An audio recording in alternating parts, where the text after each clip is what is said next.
நம்ம ஆணா பிறக்கிறோமா பொண்ணா பிறக்கிறாங்க நம்ம முடிவு பண்ணுறோமா, நம்ம கருப்பாக இருக்கமா சிவப்பாக இருக்காங்கன்னு நம்ம முடிவு பண்ணுறோமா, நம்ம பணக்கார குடும்பத்தில் பிறக்கிறோமா ஏழை குடும்பத்தில் பிறக்கிறோமான்னு நம்ம முடிவு பண்ணுறோமா, நம்ம எந்த மதத்தில் பிறக்கிறோங்கிறது நம்ம முடிவு பண்ணுறோமா, எதுவுமே நம்ம முடிவு பண்ணுறதில்ல.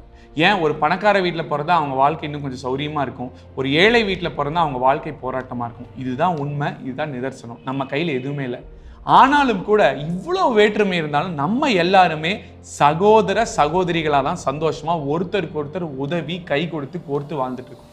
ஆனால் சில அரசியல்வாதிகள், இப்போ ரீசெண்டாக பாரத பிரதமர் அவர் பேசினது பார்த்தேன், அவங்க வாக்கு வாங்கணுங்கிற ஒரே காரணத்துக்காக மதத்தை பயன்படுத்தி நம்மளை பிரித்து அதில் ஜெயிக்கணும்னு நினைக்கிறாங்க.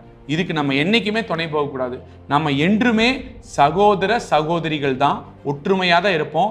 யார் ஒருவர் மதத்தின் அடிப்படையிலையோ ஜாதியின் அடிப்படையிலையோ நம்ம பிரித்து ஆளணும்னு நினைக்கிறாங்களோ அவங்க நாட்டிற்கும் வீட்டிற்கும் கேடு.